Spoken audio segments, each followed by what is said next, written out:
Hello again, my friends, and you are my friends, and welcome to the flagship Sunday afternoon podcast. It's live, it's 1:30, and whether you're watching live with us or on catch-up or listening on an audio platform, we welcome you this afternoon to chew the fat over yesterday's 2-2 away draw to Sheffield Wednesday, a game that had it all. In fact, everything. It had near enough everything except a red card, and that was hit and miss at times, you felt, with some of the decisions being made. So we welcome you to get involved. There'll be a live link to come on and have your say. There's the live chat as well. And if you're watching on catch-up, please do also get involved. You hear something that makes you want to post, please do write a comment in the comment section, and I'll ensure either myself or one of the contributors, if it's to them, can give you a reply and open that dialogue. Don't forget, we attack the opinion, not the person, here on the platform. Before we go any further, news has reached us this morning about an ex-Town manager, John Duncan, who is not very well at the moment. Our thoughts and our prayers are with the gaffer at the moment. We wish him nothing but the best, and get well soon. Absolutely. Right, Harps. Hi, Gov. When up with less than 20 to go, definitely 2 points dropped, especially only conceding 4 in the last 8. We move on to the next. Good afternoon, Colin. Richard Chandler's in the room. He certainly is in the room. Mike Baker, Seacove's just sat there, manager. Good afternoon, all. Yes, the managerial roundabout continues. And every time there's a ripple in the championship, I get a little flutter in my stomach, and I do worry. I do worry, because we have got a good manager. Although yesterday, perhaps substitutions weren't the strongest they've been. I'd welcome your opinion on that. That was a theme throughout the post-match show yesterday. Rabbit Man, Rob Holmes, lots of people in the chat. Jonathan Stringer, our resident Peterborough fan. How are you, Jonathan? Because it's not going well for yourselves at the moment. He says, hello, everyone. You boys picking up some good early season points and still unbeaten in 9. Just don't get carried away with staying unbeaten, as that can lead to lots of draws. Borough are playing bad. They certainly are. I think it's double digits we hold over you now. Anyway, let's get cracking with the show. I didn't mean to rub it in there, Jonathan. It wasn't a dig there. It wasn't a design dig anyway, put it that way. Right, here we go. You know him as one half of Hard Truth. I know him as... well, Sunday lunchtime, I can't say what. The Media Mogul. We've just lost the teenagers. It's absolutely embarrassing. Matt Phillips. Here he is, Matty with 2 T's. How you doing, buddy? Good, thanks. We've got that coming up, haven't we, Tuesday? The Arsenal game. We certainly have. We have. That's the next time we are live. Obviously, tomorrow night's show will not be taking place as a mark of respect. So we're live again on Tuesday. But for now, we're here. Let's start with a spoiler. So if you're a big boxing fan and you've not yet seen the fight from last night, turn the sound down a little bit, double click the right button for 10 seconds time, because Canelo, Triple G, Matty T, it went down almost as you thought it would. Yeah. Well, we said yesterday it could be close and it could be 115, 113 again, like in the second fight.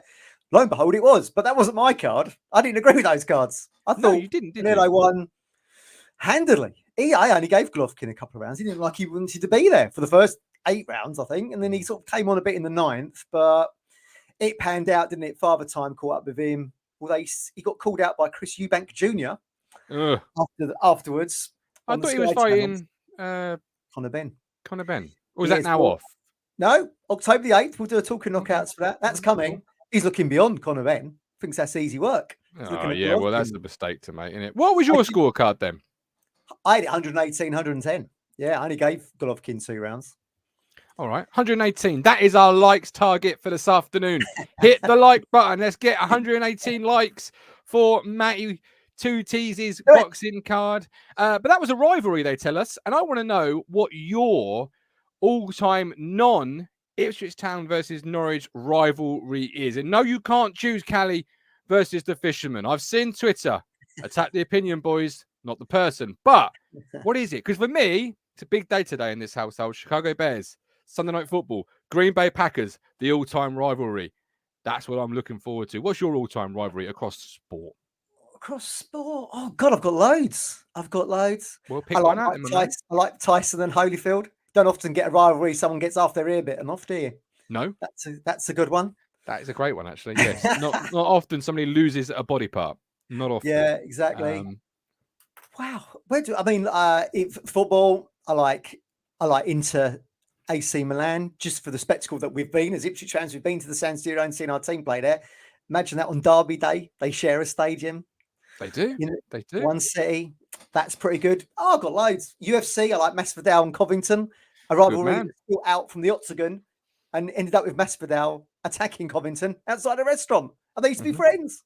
Wow. Yes, they did. Well, so there's so many. The sport does bring that complex rivalries to life, and it is a storybook that you can bring. And it's you're a Cowboys fan. The contributor today is a Commanders fan. So that's going to be a little bit of rivalry in its own right. But for those, from my perspective, Green Bay, Chicago. Last year, Green Bay had Aaron Rodgers at quarterback. They still do. But he shouted to the home crowd, right, Matt? He walked into Soldier Field, the home of Chicago Bears, beat them, and then after a touchdown, shouted to the home fans, I still own you. I still own you. And it really hurt us Bears fans because obviously it's like Grant Holt walking to Portman Road and saying, I still own you. But it hurt more for Rodgers doing it because it's truth. And it hurts more when it's truth. I used to feel like I had a personal rivalry with David Nugent because every time he came to Portman Road, he'd score and he'd run over to where I was sitting doing this. All this. Yeah. I remember as a kid, the guy behind me had a sort of one-man rivalry with Paul Dickoff. I can't repeat some of the things he'd shouted at Paul. But yes, we've all had those when we sat around people, and it's great times at football. But yes, it hurts that a little bit more when it's true. A friend of mine went to Soldier Field in winter. Said it was the coldest place on earth. It's on my bucket list because they're moving to Arlington Heights. So it's on my bucket list one last time. Get to Soldier Field, do Soldier Field, experience. Even if I just fly in for on the Saturday morning and fly out on the Sunday in the red eye. On the red eye. That'd be amazing. I might come with you. Please do. Please do. Bring the bank balance, please. Because my wife is already shouting up the stairs. You can't afford it. I know. We've had children. I know. We made the choices. Right. On to the show. We've got a contributor this evening, Matt, that hasn't got an intro because he's brand new to the platform. And he's not gone on the first rung of the ladder. He's not gone on the second rung of the ladder. He's gone straight, bypass to the very top of the flagship pole. It's amazing, really. It's one Richard replacing another this week, isn't it? It is this week. Yeah. Well, not the words I would have chosen. But, because you can't replace our Richard, but we have got a Richard Chandler. Welcome in, my man. How you doing? Oh yeah, there. You're right. I thought you were going to make a comment about two dicks then, but I won't. No, but I was going to make a comment about Wish.com version of Rich because obviously you got the shirts in the background as well. So deliver the goods today, Chandler. You're on the big no stage. Pressure. Now. The spotlight is on. What is your all-time rivalry? We've missed out on the two dicks argument then. Never mind. All-time rivalry. I think it's got to be Rangers Celtic because it's not just the game and everything about it. It's the whole back front of the season of the religion and the season and the politics and everything. Yeah. It's a good one, that And growing up being a bit of a Rangers fan because Butcher went there for no other reason, to be honest. And the era when all of the best English players were going there. I just thought they were amazing. And those kind of games, I'd have loved to have gone to a Rangers Celtic game. Absolutely, yeah. And obviously, when it's a two-team league, it's that little bit more. Matt, with your collar and the microphone placement, it looks like you're wearing a real big, thick black scarf. Every time I look at you, it's just lending itself to it. I'm like, I was thinking to myself, is he ill? Has he got a cold? But I just realised it's your collar. I'll get a few comments on the rivalry because I'm really fascinated by the whole rivalries in sport and what it brings up and the emotions it makes people feel. Kev says, for me, the Ryder Cup, love my golf and have been to the singles day twice. Incredible rivalry and atmosphere. Legacy says Southampton and Portsmouth, another feisty affair. Borg was magic, says Colin. And Stephen says no dick measuring. Right, on to the football. 2-2, a game that had it all. I'll start with the newbie, Mr. Chandler. Before we get into players, tactics, substitutions, how are you feeling a day on. Is it a point gained? Is it 2 lost? Was it a gut punch, or is it glass half full for you? How you feeling? I think it's a point gained. Before it, I would have took a point. 5 games ago, I said I thought we'd lose at Wednesday, and I may have changed my mind this week and thought we'd win, but that's probably my heart rule in my head a bit. I think that is our toughest away game of the season done, personally. Ooh. And I think we've took three draws so far this season against 3 teams that are in the top 6, and will be in the top 6 come the end as well. Our toughest away game, Matt. That's a big call from the new boy. I like that. Big opinions on the big platforms. What we want on this show. Yeah. That is a big shout. I think it was 2 lost, to be honest with you. As you're a newbie, Rich, you won't know, but Martin would tell you that when we have a bad result, i.e., lose a 2-goal lead, I have to go and lie down in a darkened room for half an hour. Does. So I did that yesterday. I did that. I was just gutted. Do you know what I mean? Because like you say, it is probably the toughest away game. Sheffield Wednesday, they're supposed to be in the top 2 of us, so according to experts. So that is our tough away game. You go to Hillsborough, and we saw how vociferous the crowd were, especially to the match officials, chucking shit at them. And there we are, 2:15 to go, and it looks like the game's won. And I feel like we saw the cracks a little bit. We've beaten teams we expected to beat. We said Friday night, give us Bristol Rovers 10 times over at Portman Road, and we'll beat them 10 times. And then I kind of alluded Friday that I felt like we was in this little micro division of a Sheffield Wednesday, a Plymouth, a Portsmouth. People are going to be floating around the top 6. And there we were. We had all the cards in our hand, and I felt, and we lost there. I mean, you have to give credit to Sheffield Wednesday because they only had 2 shots on goal and they went in. The other thing with that is that I am gutted that we, don't get me wrong, I do. There's an element of me that thinks it's 2 points that they could have gone and finished the game off. There's loads of reasons why they don't finish the game off. Partly officials, but that's only a very small part, actually. But I do think that fans need to remember where we've come from last year. That game last year, we go 1-0 up in any game last year. I don't think we're holding on. We go 2-0 up. I don't think we're holding on. I thought yesterday we were going to hold on. We didn't, but we didn't against the best team in the division, because I still think it'll be us 2 at the top of the table come April, probably clear enough to both be promoted by April, is what I actually think. Oh, I hope that's right. But me too. And there's many reasons, obviously, but the cracks we saw.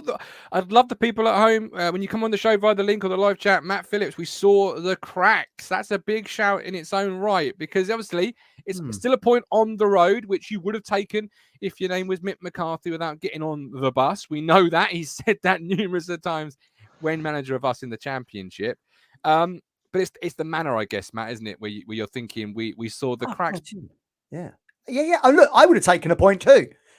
I said that Friday night. I thought it'd be 1-1. But when you're 2 up with 20 minutes to go, and the cruncher phoned me on the way home to his hotel last night and said the Sheffield Wednesday fans were all leaving.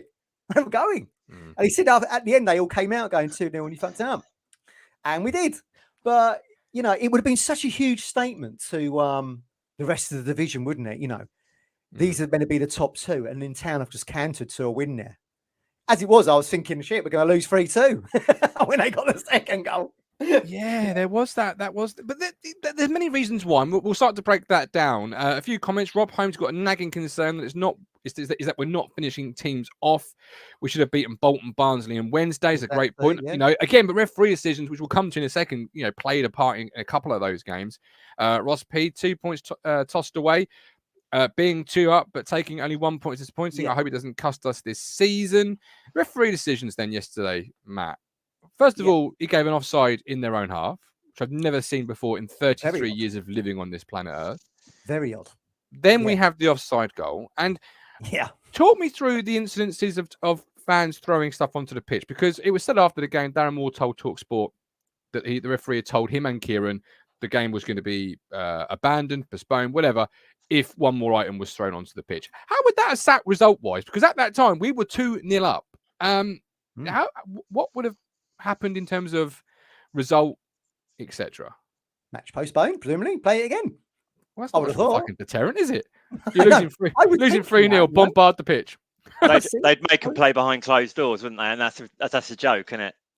Yeah. I was thinking that when he was talking to him, I thought, shit, what discussion's this? Because it went on for a while, didn't it? When they called the two managers together after objects. have been After our found. goal, wasn't it? It was after our goal. Yeah. That was a Listen. bizarre sort of sequence of events. Our goal, that chat, their free Yeah. kick almost immediately, Yeah, followed by the yeah. equaliser. It was a weird couple of minutes. Maybe that break didn't help us a little bit. That break hasn't helped. No, you lose the momentum. But of course, it was a stupid. Was it Burns? Stupid challenge from Burns. It was a Burns foul, but it's a great free kick because it's a well worked free kick that's clearly a training ground one. If we score a goal like that, we're raving about the set piece. Yeah, we never score goals like that. We're scoring set pieces this season. Well, we've got captain against Barnsley. That is another thing that's worrying me a little bit. We'll come back to the referees in a minute, mine. One thing that is worrying me, we did say Friday, was the fact they had that set piece threat, and we've seen it with Barnsley at Portman Road, haven't we? Where they scored really two soft goals from, albeit the first one I think was in the second phase of a free kick, and the equaliser was from a corner. And then of course we started. I thought Ian Atkins was really good on the commentary yesterday on the Town TV, and he said we're giving away stupid free kicks in positions that we weren't doing in the first hour of the game. And then you start inviting Bannon to start putting those balls in. But yeah, going back to the referee, it didn't help that break at all.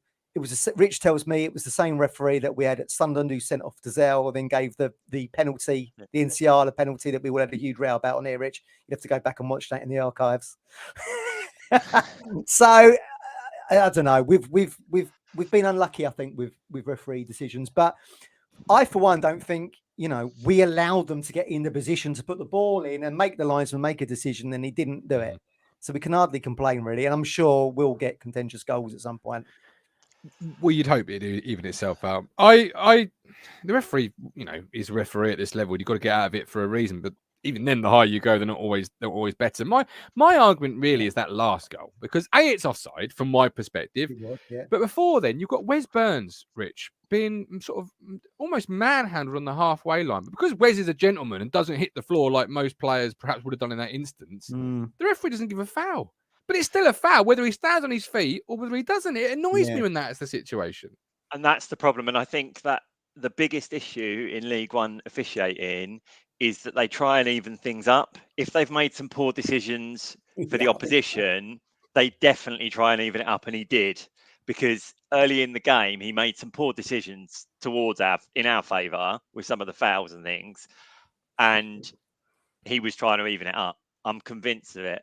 Because that was a foul. It's human nature, isn't it? You probably don't think he's doing it, but when you're watching it, observing, it's that atmosphere. It's that atmosphere, though, as well. That can be so hard, because they literally they were calling for anything. It was hitting the bloke's shin. Ambo! It was almost it was a real cauldron, and I'd love to see the linesman on their equaliser to see whether he looked like he was going to put his flag up and changed his mind. But was he even? Was he even? Because level with play. Yeah, because I don't think there can be little doubt if he's thinking about it and he's got all that going on behind him and he's seen what's happened already with stuff being thrown. Is he paid enough to put up with that? Well, I see things like you see those goals before VAR, particularly every single week, though, Rich. Like it's a quick ball into the box. It looks off from a photo still, but in real time, that's going to be really marginal for a linesman. His position has to be spot on, and sometimes they're human. Errors happen. Which is why we got VAR in the Premier League. They don't want those errors. Exactly. And that's just human error. And I got no blame other than he should have given it. He didn't. You move on with it. Paul Peters, officials are in League One for a reason. Ross P, Wednesday fans were a disgrace. Somebody could get blinded. Alex Ferguson would have said somebody could get killed, I would have thought. Remember when he did that about Robin Van Persie, when he got sort of a shirt pull and he said he could have been killed. I remember that clear as day. Good old Fergie. He always sort of stretched it a little bit, didn't he, Matt? Love They've got funny history at Sheffield Wednesday with officials. Do you remember when old Di Canio pushed over Paul Alcott? That was it, wasn't it? It fell over in instalments. Yeah. Well, yes, he did. You're right. Right. But referee to one side. Let's park him. Let's ignore him. He did what he did. He didn't give what he didn't give. Before we do get there, though, there was elements where I was thinking, I feel like that's why I asked the question: was the match official on that side, the lino, was he level with the game? Because there was moments in that game where I think we had like a 3-on-1 or something, and he blows straight away in the centre circle and gives us a free kick. Read the game. You can see we're breaking. Play the advantage. Then bring it back, because he did that a couple of times at Wednesday. Oh, we'll bring that back. They haven't had the advantage. Sometimes they just blow the whistle too quickly. Because you can bring it back, can't you? When you're breaking. Human error, though, that is. I mean, again, it's human error. It's too much, isn't it? But look, we've just got to suck it up. But it's just annoying. Because we've had human error in the Barnsley game, and now we've had it here. But it is what it is. It is what it is, exactly. Link incoming in about 5-10 minutes time. I'll drop that link. Come on and have your say in your own words. But first of all, Caden Jackson. Many today are saying he's currently the best striker at the football club. He started yesterday. Many saw the team sheet and reacted in a, oh my God, Jackson's playing. What are we doing? But he grasped the nettle. You mean the fisherman? Well, no, not just the fisherman. There was many on the pre-game show He did tweet that. Yeah, he did. But there was many on the pre-game show as well that also were not happy with seeing Jackson on the team because I don't know. I'm always big Caden Jackson. I said he scored 2, and I was nearly proved ever so right. But Mr. Chandler, how did you see Jackson yesterday? It's horses for courses. I think that it's brilliant that we've got a manager that picks a team to beat an opposition and play against the way that we can beat them, rather than just go, oh, you know what, this is, I'm a bit of a Cook fan, but you know what, it's the 4-2-3-1, doesn't matter what you say, I'm not changing it, that's what I'm doing. That's what's got us where we are now. We're in League One because we had successions of managers that had no tactical awareness or ability at the level that we're at. And we're now getting a manager setting a team up to beat a team based on what is the right thing. I do have to take some people's opinion around Freddie, which I think we're going to come on to in later on, about how he was brilliant on Tuesday, but now he's the worst striker in the club. I don't understand people. Sometimes I really don't. You don't become a rubbish striker by being rested for a game, coming off the bench in the next game.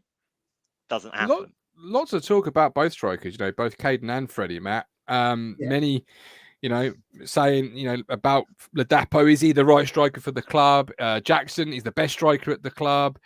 There's lots of chat from different people. Social media does what social media does best, and that sort of, just discuss it. Where were you on it? Because for me, I have gone on record before to say I do like my strikers to score goals, but I can equally recognise when a player is working hard within a system to make the system work, and I think that's what Big Fred does. But where are you on it, Freddie and Caden? What are your thoughts? Yeah, I don't. It's not like you've just seen my name on the team sheet, is it? You got Caden Jackson on the team sheet. Played in. He is a proven goal scorer in his career. Okay, he's been in and out at Town in recent seasons, but I mean that was a clinical finish, and I agree exactly what Rich says in that you're now seeing, and we did say this on Friday as well. The beauty of McKenna's system, which you didn't see with Lambert and Cook, is that he's now picking sides to counter the strengths and weaknesses of the opposition. Look, no one was moaning about Caden within 5 minutes, were they, when he stuck that ball? Great finish. And they put him on Iorfa for a reason. I'd forgotten Iorfa even played for us, Rich, going back to the McCarthy era. They put him on for a reason, and that is great tactics. And that is also why I was a bit gutted with the result, because McKenna had the tactics to a T, and it worked for 75 minutes, and it blew up in the last 15. But it was great tactics, and you have to trust McKenna. He hasn't just picked Ladapo's name out of a hat and gone, oh, he'll do. There's a tried and tested system around this. He will come good. He's proven at this level. And there'll be one person to be gutted with his performances so far, and that'd be Freddie Ladapo, right? Because he thrives, and his reputation is on scoring goals, and so far he's got one against Northampton, and that's it. But I felt like if he'd started yesterday, I was surprised he didn't start, but now we've seen what the tactics were and the pace in getting into the channels and around the defence, you can see why it was there. But I thought, Yorkshire, he'd scored at Hillsborough earlier in the year. I thought it might have been made for him, but there we go. Kev Sherwood Mr. Chandler, Ladapo, 9 league games, 9 blanks. Stats don't He'll lie. be gutted by that, though, won't he? He will be gutted by that. But as much as I do agree about the whole strikers needing to score goals, it's also about everything else he does. Do we think that Chaplin is scoring 6 goals already this season without Ladapo there, winning the ball, chasing down the striker, doing the high press that he's expected to do, and putting a shed load of effort in? I just don't buy into this criticising a player after 10 games. I agree with an awful lot of what Ben Adams, is it, that was on the post-match yesterday says. However, I completely disagree that he's Pigott Mark II. His hold-up play is 10 times above that of Pigott that we saw last season. Yeah, no way is he Pigott Mark II. He's playing in the Championship for one. You know what I mean? And Pigott scored one decent season, and I think we probably would have had the same with Murphy if he'd have stayed another season after the goals that he scored that one season under McCarthy. I don't think he would have had another season like that. And we had loads of people on that summer, Rich, saying sign Pigott. The cruncher being one to get him in. I mean, why not? He was on a free and he'd scored 20 odd goals in a team that got relegated. And that makes sense to try and get Pigott after the record he'd got. Makes sense to give him a go, but he didn't look like he had any kind of touch. Yeah, maybe we always said maybe like you come as a big fish in the small pond, and you come to Ipswich. It's a whole different ball game, different stadium, different fan base, different different objectives for the season. You're not trying to stay up, and now you're trying to get promoted, and you've moved to a different areas. All those things go into the melting pot. But he's gone to Portsmouth and started scoring goals, isn't he? Exactly, and that said, that's what fans always will forever.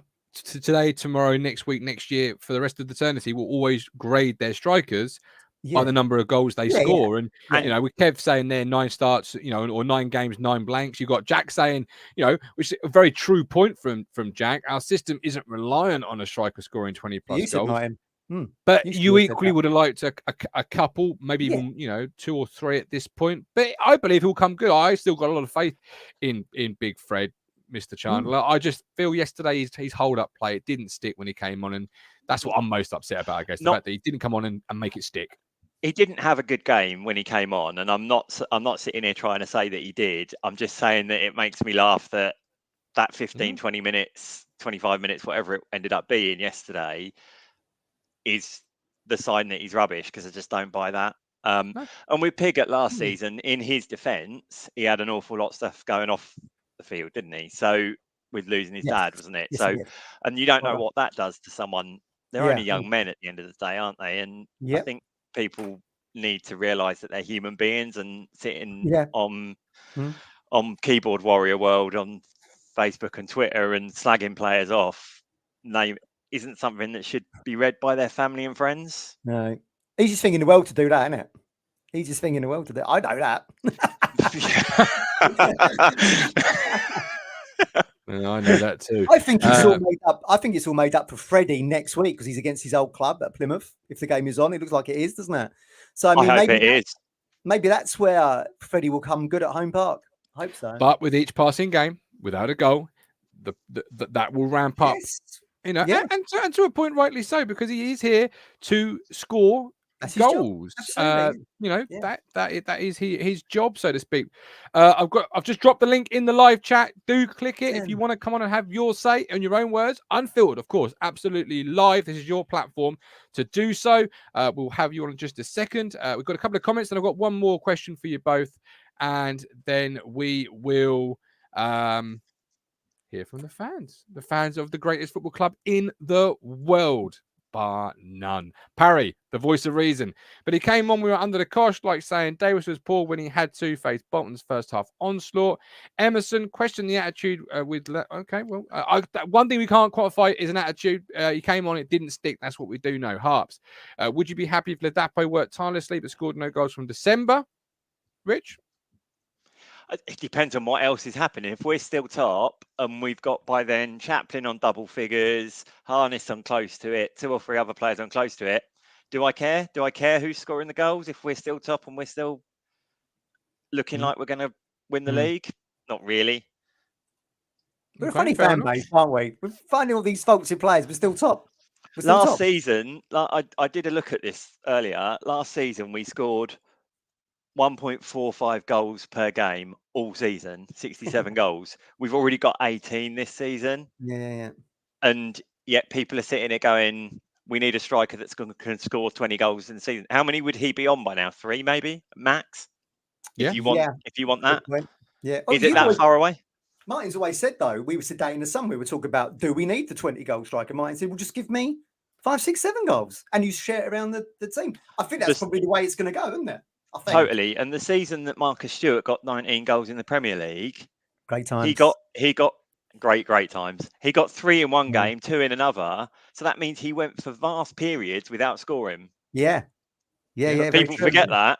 Southampton, wasn't it? At the Dell. The much missed Dell. Hat-trick at the Dell. What a great game. Joe says, I believe fans were frustrated at Ladapo because he didn't offer the same pace and pressure. It was so effective with Jackson for the majority of the game. We don't know what his objective was, though, because Keogh come on, it was soon back to the wall, wasn't it? We don't know what his message from McKenna was. And I do want to touch on that clear substitution in just a moment. I'm going to put this person on with my finger firmly over the mute button because you never know what's going to come out of his mouth. The patron saint of everything. Good afternoon, everybody. It's Didn't see me, did you? Didn't see me? I just pulled over. I was literally dropped the boys off. I'm on my way home. I was listening. I thought I'd come on. Listen, the Dapo yesterday had a real hard job when he came on because we've put another extra defender on mine. What I didn't like with Freddie is the way he sloped off the pitch straight down the tunnel. There was 3,000 fans there, had spent a lot of money, a lot of time on the road. At least come over and show your appreciation. That's all I'll say. Fair enough. Yesterday, Ben on the show, Rich, said the substitutions were ineffective. In fact, they hurt us probably more than it helped us. How did you see McKenna's use of the 5? Look, I could see what he was trying to do with Keogh. Look, for me, and when I spoke to Matt last night, I said the key incident for me was we've got the second goal, it's 2-0. Their fans are filing out, going home. 5 or 6 minutes, just keep it tight. Don't give them anything, right? We give them a sloppy goal. Free kick we've given away. Like you said earlier, Matt, we give a lot of free kicks around sort of both sides of the box, didn't we? And you're giving teams opportunities, but then you have to defend. And if you look at Ladapo at the far post, it's a typical striker, Martin. Yeah. You know, he's just switched off and he's run off the back of him. It's 2-1. It gives everyone a lift. It gives the players a lift. The crowd come alive. Then you're sitting there thinking, shit, you know, it's back to the walls. And at the end of the day, then I was happy with a point because you could see that goal coming. Listen, he's offside. He's 2 yards offside. It's one of them things. The officials were crap for both teams. You know, you can't just sit here and say they were poor for Town. They were poor for Wednesday. Alex Mappy thought the ref got most things right, Matt, on the radio. I listened to the phone in on the way home today and I thought, you must be watching a different game. I thought the ref and the linesman were absolutely, well, the linesman, the Wednesday side to the left where we were, absolutely atrocious. They were absolutely abysmal. But we can't sit here and keep blaming the officials, Martin. It's our own fault. It's game management. In the last 20 minutes, it was poor. Yeah. And I think if you look at the game overall, right, today, last night, absolutely good. If you look at the game overall, I think a draw was probably a fair result, guys. I know we're winning 2-0 and we're all disappointed, but on when you look at the 90 plus 5 minutes or whatever it was, I think you can't really say that did we do enough to win that game, Matt? I know we've got 2-0 up and we probably should see that game out, but I didn't think we played that well. You know, we didn't play brilliant. It was a different way of playing, wasn't it? Like we were saying, because actually we got out positioned for the first time this season, I think. It was getting the ball. It was more counter attack, getting the ball forward quick. You were seeing Edmondson hitting those diagonals, weren't you, to try and get the pace in and around the back. But you're right. It's ended up 2-2. Did it deserve to be 2-2? Don't know. We've said previously, did we deserve to beat Accrington? And John Coleman said we didn't deserve to, and we said suck it up. We have to suck it up, don't we? It's ended 2-2. We haven't lost. We're still top, as everyone rightly says. You know what I mean? What was Barnsley like anyway? You stayed in Barnsley, didn't you? Yeah, it's all right. Yeah, it's all right. Bit of grub. Nice. Hotel was all right. Breakfast this morning on the way home. It was all right. It was just disappointing that obviously we should have been celebrating 3 points. It was great. great. Look, I love going to Hillsborough, and I know there was a few knobheads throwing things, but the majority of their fans, Sheffield Wednesday are a top-class football club. They are. I love Hillsborough. It might be falling down, it might be ancient, but it's got something about it that some of these newer grounds that you go to haven't, and it was just disappointing in the end. But we've only got ourselves to blame, Martin. We can't blame anyone else. We've done the job almost. It was almost that perfect away performance. Caden Jackson, man of the match by street for me. Kieran's obviously looked at Iorfa. He was terrible, wasn't he? I mean, how is he a professional footballer? My Lord, he was dreadful, wasn't he? He had a shocker, didn't he, Rich? He was terrible. I don't understand. I thought he was awful when he used to play for us. I don't know how many years later he's still playing. He's still at League One level. I don't understand it at all. No. My dad used to call him Dominic Iorfa. And yesterday he certainly lived up to the name. I was going to say, Mike, it was interesting in the McKenna interview where they started talking about attacks. He said, I don't want to talk too much about it because we have to play them again. So if you do think to yourself, if we actually take 4 points off them this season, you'd be well happy with that, wouldn't you? Because we think they're going to really be, hopefully, second behind us. So if you take 4 off them, happy days. On the tactics and the Keogh, before I let you go back on that road, Rich, whichever road it is you're going to be pounding this afternoon, he brought Keogh on. I thought at the time that was the right move. I wanted some experience, steady Eddie, calm us down. Yeah. What I didn't like was not biting the bullet and choosing which of the 3 centre-halves goes off. Because for me, the 5 just didn't work. I'd have preferred to have seen a Keogh come on for insert one of your choice, Wolfenden, Edmondson, Donastian, whatever. Because the 5 just invited the pressure. But I did want Keogh on that field. How did you see it? See, I wouldn't have took Edmondson or Wolfenden or Donastian off. I wouldn't. I can see why he done it. I can see why he went. Look, we've seen other teams do it, Martin, in the end. And if we'd sat here and we won the game 2-1, it's a masterstroke. If the linesman does his job, it's offside. We probably win the game 2-1. It's if, buts and maybes, but it did invite the pressure on. And this is where I did feel a little bit sorry for Ladapo because he was a little bit isolated. If I'm honest, I didn't like his body language. Callie said he did clap the fans off. Callie said he did clap the fans. Maybe you just, I wasn't there. Well, I don't know who's right or wrong. I'm just saying what the. I probably would have kept Jackson on the pitch because he gave you that outlet. He gave you that pace. But it's frustrating. It is frustrating, but it's still, like you said, Matt, it's another game undefeated. We're still top of the table. We go to Plymouth next week. I know that we're going to have Burns out and Greg Lee. I don't know if Morty gets called up by Egypt this week, possibly.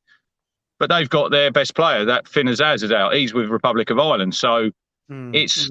Good point, yeah. I do agree a little bit with you, Matt. If you have players like in this league called up, it's because you're doing something right. And why can't you call the game off? But it's the rules.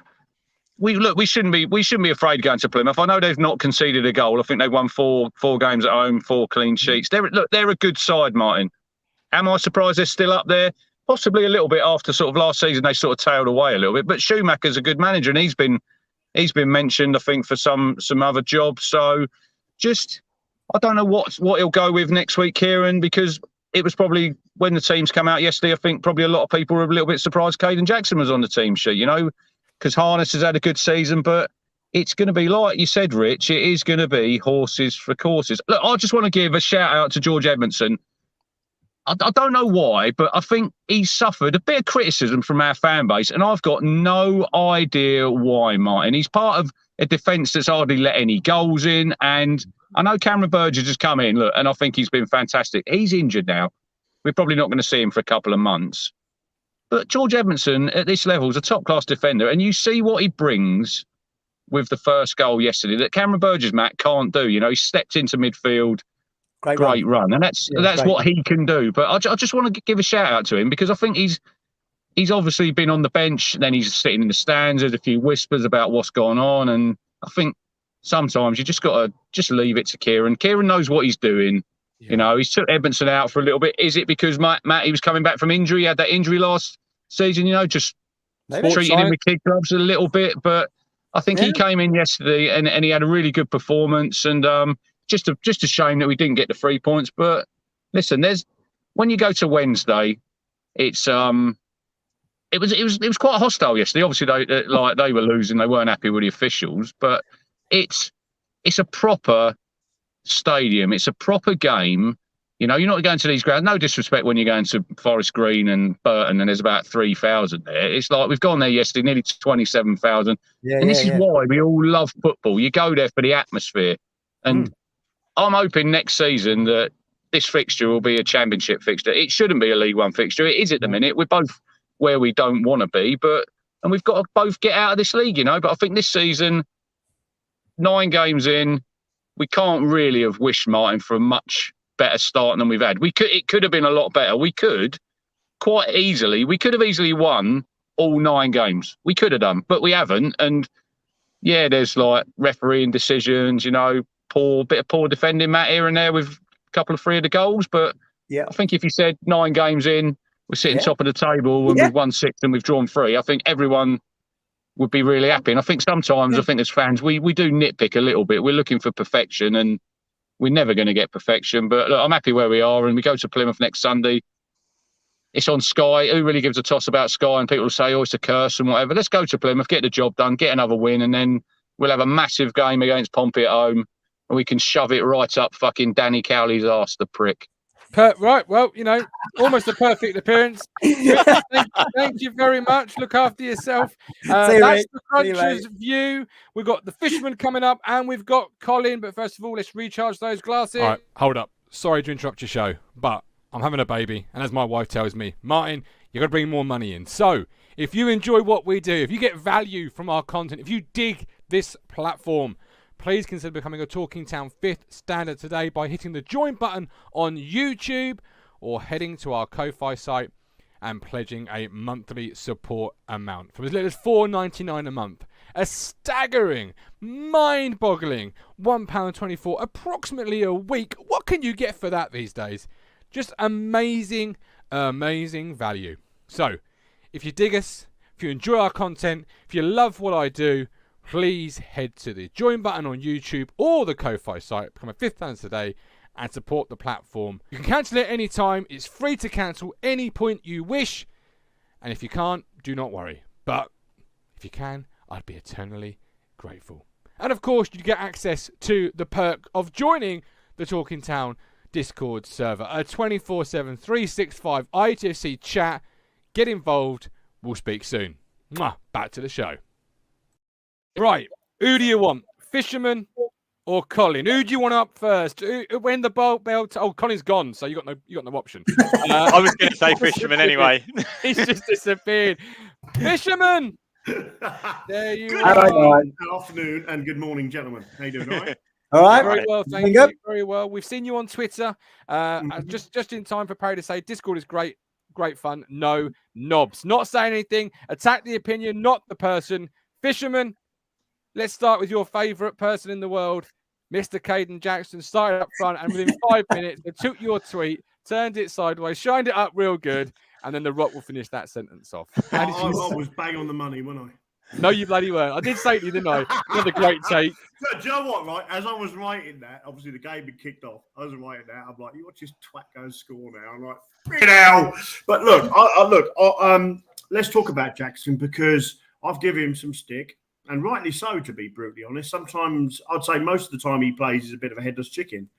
But yesterday, if I'd have given him a 9, if he'd have stayed on his feet a little bit more. There was times when he got the ball down the left-hand side, and there was times he just fell over and he could have just stood up and held his ground and played someone in. I just, that's the only criticism, really. Otherwise, I'd have given him a 9 for yesterday. He took his goal brilliantly. Was it a pass? Was it a lucky deflection? Don't care. He still got to finish that, and he did. He finished it well, and he ran his socks off. Would I have took him off? Yeah, I probably would have took him off. I'd have brought on Ademi, somebody like him. The Dapo for me isn't. Look, I'm a little bit on the fence with Ladapo. I asked a question on Twitter earlier. Is he Piggott? Don't do that. 2.0, but I think he's a better player than Piggott. I think he's got a better record. But the trouble is, Ladapo's been played in the 2 a lot, hasn't he? Or he's through his career. So is he going to score the goals that maybe, look, I think he does a little bit more than obviously Pickett did. He can hold the ball up. I'm not saying he did it well yesterday, because he certainly didn't. He looked completely, I don't know, he looked like he weren't interested, looked disinterested and weren't interested yesterday when he came on. But, look, I thought as a team yesterday, there was Jackson played well, JJ was okay, Chaplin didn't have his greatest game, and I didn't think our midfield too had a great game either, because a lot of our balls were being played up the channels, and we only had 68% complete pass ratio yesterday out of 250 passes according to stats, and that was below what Sheffield Wednesday did. We were doubled on the fouls. Our fouls yesterday, we gave us some stupid fouls, and we should have defended their first goal. Look, 2-0 up. Look, people say, "Oh, it's a point gained" or whatever. No, you get a point at the start of the game. As soon as you kick off, both teams have got a point. You either try and keep that point, you're trying to gain, or you try and gain the next two. Yeah, and that's the reality of football. That's what coaches. When I did my coaching badges, Callie, which I've shown you now. Well, no, he's called me out on it. He says, "Barry, go online and download them." Wow. Attack the opinion, not the person, please, gentlemen. Yeah, I know. He's only joking. Anyway, so enough about that. Anyway, so basically, coaches, will tell you that, So getting back to obviously we scored it. Well, we didn't score an own goal. They scored an own goal, but it was still good work. We played well up to that point. Again, a bit long ballish, long passes, which I don't mind. But then came the substitution of Keogh. I thought that was an absolute shocker. Not in a million years would I have played Keogh. Ball for me would have been the option to come into that midfield, maybe, come into that midfield and just bolster it a bit, because we were losing the midfield. Both Morsey and Evans didn't have their greatest games yesterday. You could see that, and it's just a shame, because like I said, 2-0 up. If, like you say, half-time, we'd have been 1-0 and they scored an equaliser, and then we score another and they score an equaliser, you can kind of take that 2-2 draw. But when you're 2-0 up and there's 20 minutes to go and you lose the 2 goals to draw, that feels more like a loss. And that is a massive 2 points lost there, because if we'd have beaten Sheffield Wednesday, that would have sent a hell of a statement to the teams around us. Yeah. And the problem is now, again, our set pieces, we should have defended that. Should have stopped the cross, should have tracked the runner, regardless of the offside. Officials weren't great. I thought the referee was a bit, linos. Well, I mean, you clearly see on some of the still shots that Smith was about 2 yards offside, wasn't he? So, but look, that's the negatives. Let's look at the positives. We're still unbeaten. We're top of the league. We have an opportunity. Look, would I like the Plymouth game to be called off? Part of me says yes, part of me says no. But, if it's played, we just got to run with it, and let's get a result there. Pompey, I think we'll do Pompey. Ooh. I think Sheffield Wednesday was our toughest game. I think Richard Crunchy was on a minute ago. I think there's a few of us who all said the same thing. I think Sheffield Wednesday, we had them topping us second. I think Sheffield Wednesday did good business in the transfer window, and I think we obviously have. And I just think that, again, I've mentioned this before, I think we're not firing on all cylinders. We're still sort of stuck in sort of second gear a little bit. And I think once we do start to get into third and fourth gear, I think there's going to be a few whippings. There's going to be a few teams that I think, Christ alive, I wish we hadn't played them today. Yeah. And we got to take the odd loss. I'd hate losing. Yesterday felt like a loss. It did, yeah. Am I a perfectionist? Do I want perfection? Yeah, absolutely I do. Because that's what gets us out of this league. And people, we are in League One for a reason. We can start talking about other things once we get out of this league and in Championship. But right now, the concentration is, forget about the Mickey Mouse Cups. Let's concentrate on the league and get us out in the Championship where we rightly belong. Some great points there, Mike. Richard, he mentioned Morsey and Evans. How did you see their game yesterday? Because I'm with Mike a little bit. I felt it was probably their worst game as a partnership. I think it probably was this season. It was their worst performance together. I still think, even playing on the 7 out of 10 maybe they would have got yesterday, they're probably still above most other midfields. But I think it's the way the game was played yesterday. I think the tactics to beat Sheffield Wednesday were to go from back to forwards a lot quicker than we do normally. And that kind of takes them out of the game. And I'd have loved us to have gone and played the way that we play at home against them and try and actually just play them off the park, because I think we could have done. But there's tactics for a reason, and we've got McKenna for a reason. I think we go and do that to Portsmouth, though. I think we go to Portsmouth and we play the way we play at home, and we beat them, because we wiped the floor with them last year at Pompey, and they'll be worried about that. And I think Plymouth possibly, because Pompey now are not playing next week, their game's been called off. So we have got the game against Plymouth. I want us to play it. We go and beat Plymouth, we've got an even bigger gap on Pompey, and then they're under pressure. You want to play the game, Richard? Matt, if it is Sam Morsey called up, would you want to play it before I ask you about the midfield too? No, I would want Morsey in there, to be honest with you. Yeah, that's my view. I think it's weird, isn't it? I just think over time, people used to probably say you don't get international call-ups in League 1 and 2. And as Mike says, clubs have come down. You've got your Sunderland's have been in there, Pompey, us, Sheffield Wednesday, more and more clubs like that. You're seeing international call-ups. So I feel like they should review that. But we have to play it. We have to play it. We do have a good squad. It's a squad game for a reason.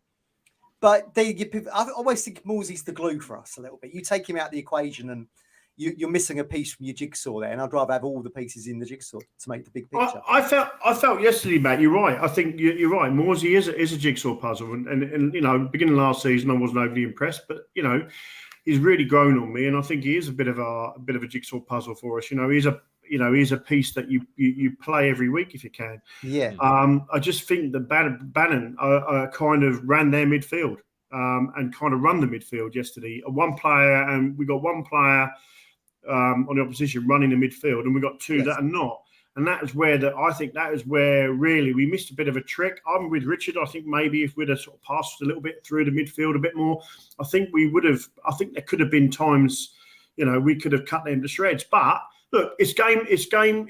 We haven't lost the game. Feels like we have, but at the same time, you know, we've still got the point that we started with, and we're still top of the league, albeit on goal difference.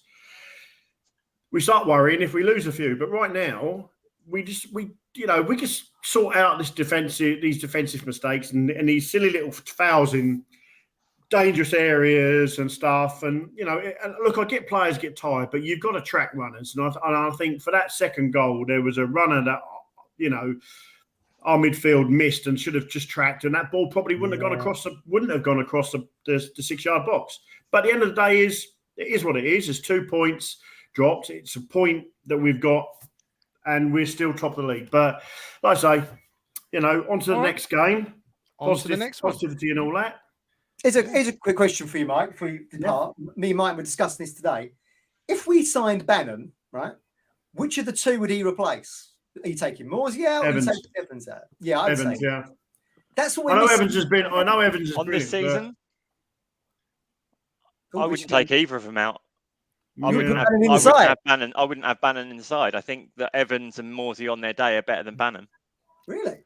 I mean, I think what Bannon gives you, we're missing, because that set piece is so dangerous. And what did McKenna say in the summer? If you're not scoring set piece goals, you're probably not going to get out of the division. He's like a magician. But we're scoring set pieces this season. Say again. Sorry, we've scored set pieces this season though. Yeah, but not one. We consistently do it over the 46 games. I think 3 now. I think. Have we? I mean, that was our biggest problem. Yeah, I set pieces. I'm not really narrowing in on. What I'm narrowing in on here with the conversation is Bannon yesterday was given that free role by Darren Moore. Just go and dictate the game. Has Evans got that in his locker? I don't know, but I certainly respect Richard Chandler, first show on the flagship. Literally doing the gift that you see with he's shining his bowling balls up. He's not afraid to drop the opinions this afternoon, ladies and gentlemen. Just on this season, on the basis of this season, is what I'm saying. Not last season. Last season, Evans is a different player. Under McKenna, Bannon for me, look, I think Bannon for me is an all-round better player than Lee Evans. Now, it doesn't mean to say Lee Evans has had a bad season, because he hasn't. And I'm with you, Richard. I think he's a very, very good. He's done very well for us this year.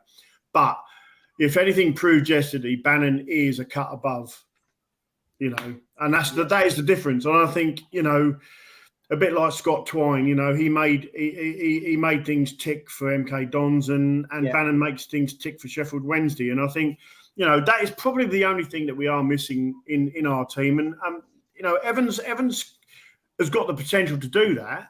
I'm not saying he hasn't, and he's certainly not. He's not had you know, a bad season so far. Didn't have the greatest game yesterday, nor did Morsey. But at the end of the day, is we move on to the next game and just see where we end up. Absolutely. Season finishes in May. Right now, we're sitting here debating it. We can have an opinion on players and whatever, but season finishes in May, and hopefully we'll be promoted by the end of April. Absolutely. Mike, we love you as always, my man. Look after yourself. Yeah, look after yourself. Great to hear from Mike. Put those meat on the opinions. He made a good point there in terms of the passing, because we're normally floating around 500 and something passes, aren't we? And yesterday we were 370. So that shows you how much the dynamic changed at Hillsborough in, like you say, Rich, that we've seen the diags, haven't we? Edmondson out to the right hand side and all that kind of thing.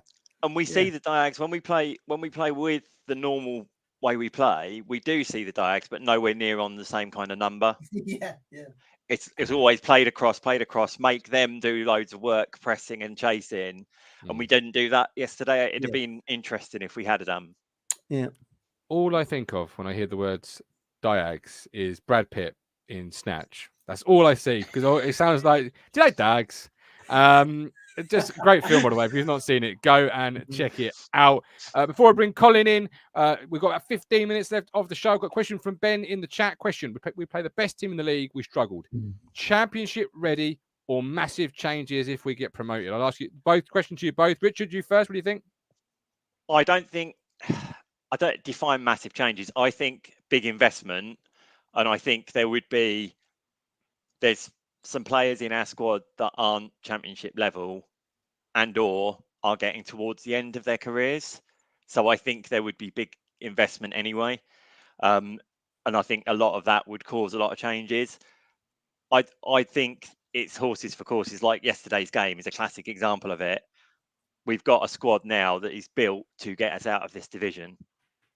I've got trust in the management and the owners that we get into the championship.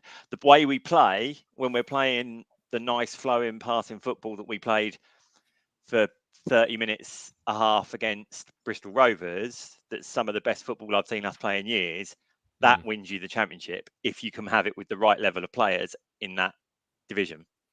Perfect. Matt, your thoughts before we calling him? Yeah, it's a great question. I've often thought that myself. I mean, actually, we did ask that question when we signed the depot, didn't we, Martin? Because we did say, is he just here to be a League One striker, and then would he be moved on? Is he just here to do the job to get us into the championship? But I do feel like yesterday's game has to be kind of viewed maybe a little bit in isolation, in the fact that here we are all sitting here saying we're going to be top two with Sheffield Wednesday. Therefore, there's a team that is aiming to get into the championship, and we've taken a point off them at their own place. And you know, we blew up the 2 goal lead, but whatever. But yeah, I do. And you've always said mine, isn't it? We've got all the investment. We don't want to use it all now. We want to use it when you get into the championship. So I think you would see some changes, absolutely. Okay. The owners want Premier League. They haven't got invested for anything other than Premier League. Well, you've just got to say, I think one of the teams banked 100 million for finishing bottom in the Premier League, or they're going to. Like, the land of milk and honey is still and will always be the Premier League. And what you used to get remember the season, I think Man City, you know, the Aguero goal.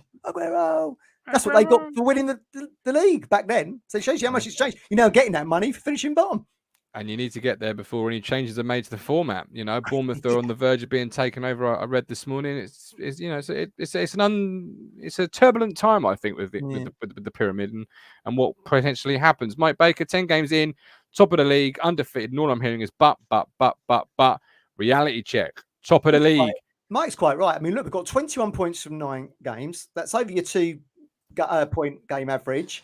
I'm already, you know, you can only get 27 points anyway so far. So I mean, it's great, I think. Look at that from a user called Colin. Getting promoted to the Premier League is worth 15 times more than getting to the Champions League. Gino says, "Good call, Mike. Keep it real, boys. Sort the league. Sure, food for thought for management. How we lost the 2 late goals. I'm not worried one bit. Colin, how are you feeling this morning, my man? Welcome in. How you doing? Hello, mate. Hello, mate. Yeah, not too bad. Bubbly. Colin, got a question for you. Got a question before you start. What was in the Sorry. sandwiches yesterday? What was in the sandwiches?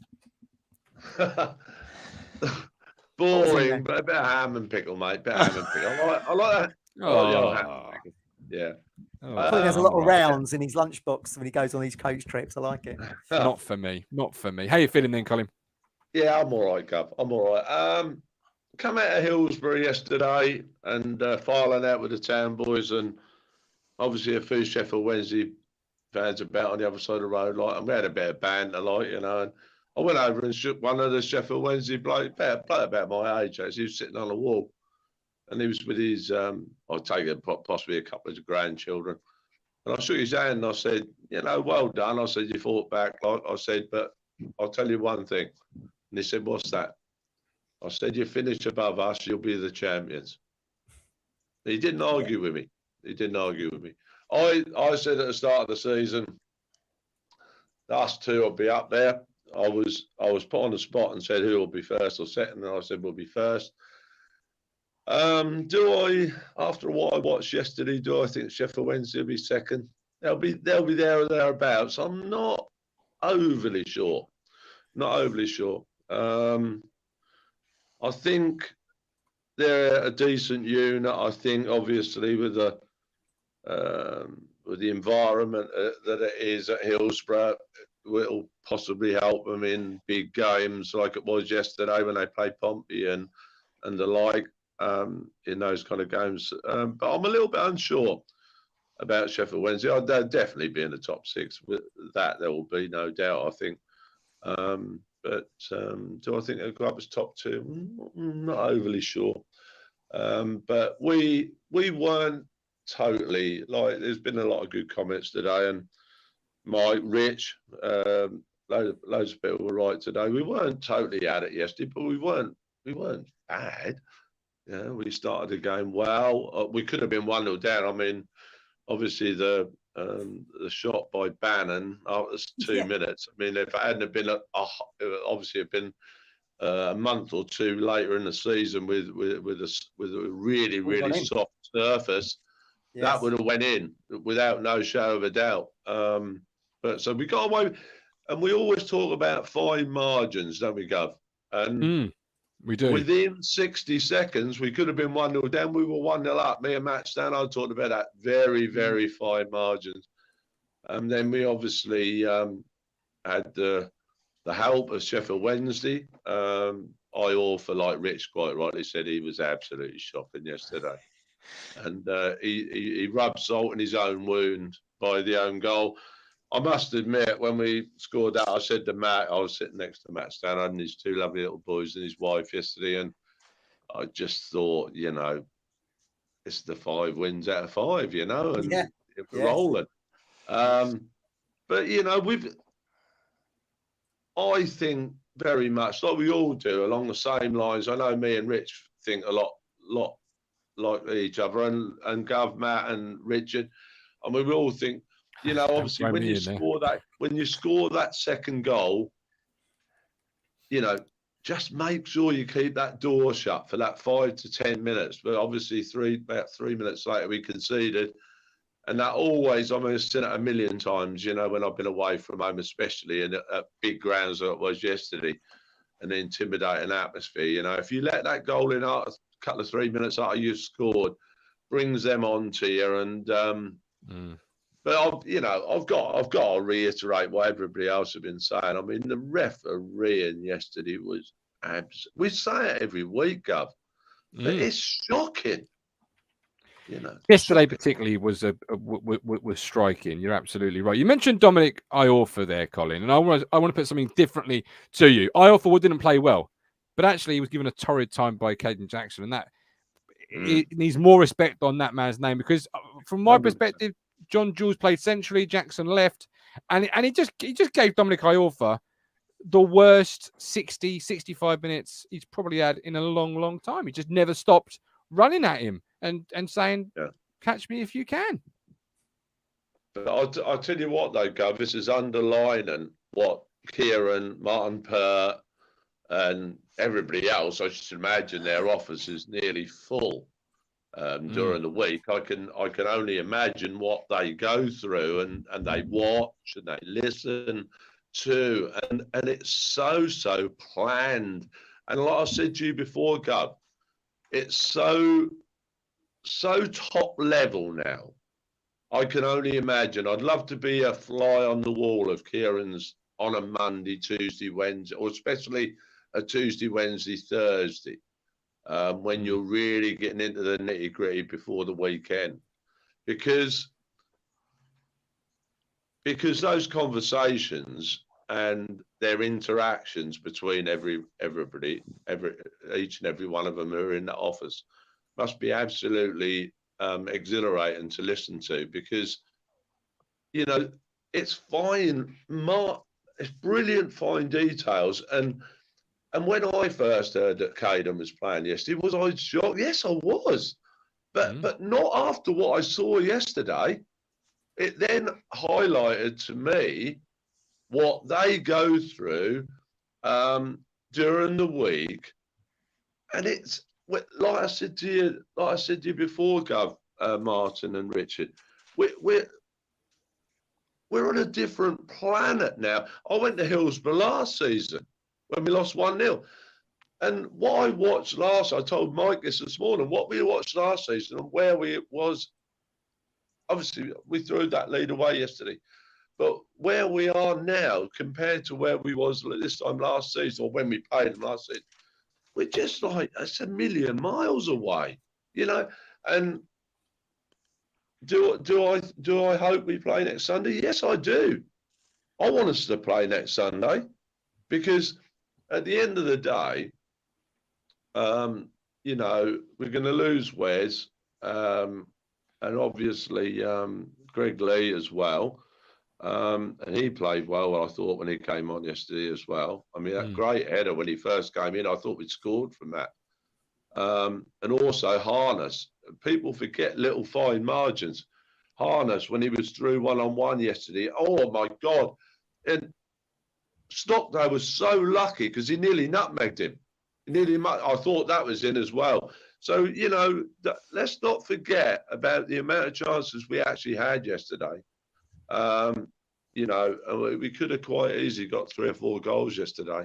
When you think Good back, point. and also Lee Evans at the bar, I always remember Bobby used to always say, very, very good point. Bobby used to always say, people always remember the last 10 minutes of football games. Yeah. Because when you go out of the ground, when you get onto a coach, when you get onto the train, you always remember the last 10 minutes of a football game, because that's what's vivid in your memory. Yeah, good point. People seem to forget the previous 80. They what happened. They do. Colin, before I let you go, obviously, sad news reaching us about Mr. Duncan being unwell. Do you want to say a few words? Yeah, as a historic fan, please. Yeah, I was going to get on to that. I don't know. As I've been out with my wife this morning. I don't know exactly what's the matter with Mr. Duncan. No, it's not been. I don't think it's been said. It's just he's not very well. He's unwell in hospital, I believe, is what the club tweeted out. That's what we do. That's fine. I'll say about it is, obviously I did put a little bit on the chat earlier. I do wish him very, very well. Once a Blue, always a Blue, and obviously not our greatest era under Mr. Duncan, but he was a nice fella, and he went on from us, and I remember, and managed Chesterfield, I believe, and done quite well there. Got the FA Cup semi-final, I remember, and fine fella, and I wish him well, and I wish him well from everybody, and also I'd just like to say, what happened yesterday. We was coming home, the coaches, and we was took off the road. All the coaches were took off the road into services, and And I thought, this is a bit soon after we'd left Sheffield. We were, I don't know, probably only about 30 miles outside of Sheffield. And then we learned that Colin, I can't remember his surname, he's a lovely lad. He's been following town for years and years and years. And he got, it was a medical emergency, and he was taken to Chesterfield Hospital. So is that big Colin? Sorry? He's a big guy, isn't he? Yeah, that's the one. Oh, God. He's been going since I've been going, 40 odd years. Absolutely. And I'd just like to say, from all the Taunton Town family, from Richard, Matt, Gav especially, and especially Richard Moss, who knows him really, really well. We wish you well, Colin. And absolutely we do. Well said, Colin. Well said, Colin. Colin, we love you. Colin. We appreciate you. Absolutely well said. Look after yourself, Colin. We're here for you, all right, my man? Look after yourself. A great show this afternoon. A great show for yourself, Mr. Chandler. Debut in the books. How's it been from your perspective? Anything else you want to add before we depart? Well, I think one of the topics we were going to talk about was Wes Burns, but I don't know if we've necessarily got enough time. No, we can leave that for Wednesday. But very quickly, what are your thoughts? Because there's obviously a few social media posts, a few comments on the post-game show in regards to Wes's first 9. How have you seen it from your angle? I think it's just a different style of play that we've got this season. We're not so heavily reliant on him to do all of the scoring of the goals. And he got 13 goals last season and 7 assists, and he's got 1 goal and 2 assists so far this. So it's heavily switched the other way around from what it was last season. So he's on target to get a significant number of assists this season. And that's what he actually should be there for, isn't it? In reality. Yeah. I think he's playing well. He's had less of a pre-season than everyone else did because of the Wales call-up and Wales matches. But that can only benefit him as a player and benefit us as a team, that he's getting that exposure to that level of football. Fair enough. Matt, your thoughts before we depart on Wes, or anything else you want to cover before we go? Good points there, Mr. Chandler. I'm just saying flashbacks with the John Duncan era, because I had a season ticket through that. And Colin's right, it wasn't a spectacular era of Town, but he still got us on national headlines because he was brought Sergei Baltachar over. Yeah. And that's what prompted all those, the first player from the Soviet Union.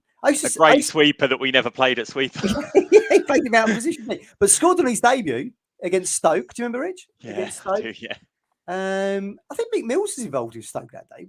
He was manager, wasn't he? Was he Stoke manager? Yeah. I remember the Cruncher telling me that. But I used to see John Duncan around Wembley sometimes. He was a FA sort of coach, something to do with FA coaching. He looked exactly the same. His black shock of hair was grey. So best wishes to him. Best wishes to Colin that we referenced earlier.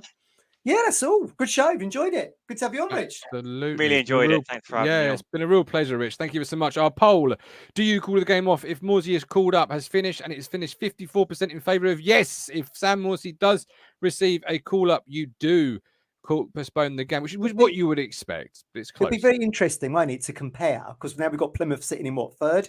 It'll be interesting to see how they compare to Sheffield Wednesday if we do play them next week, in terms of are they at that level, and can we go there and score and hold on to the lead? It would just be quite interesting to compare someone who's chasing us.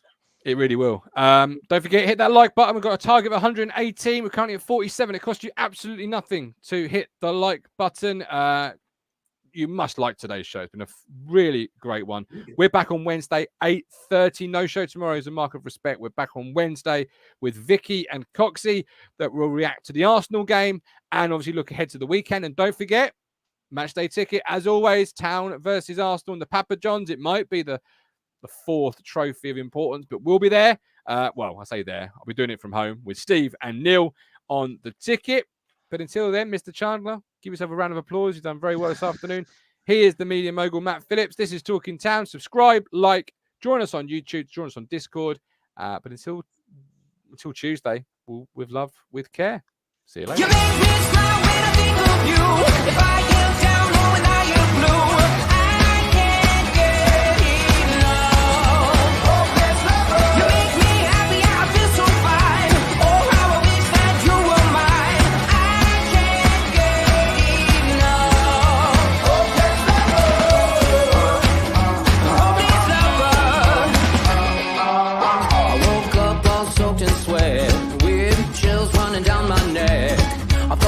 from just the thought of you.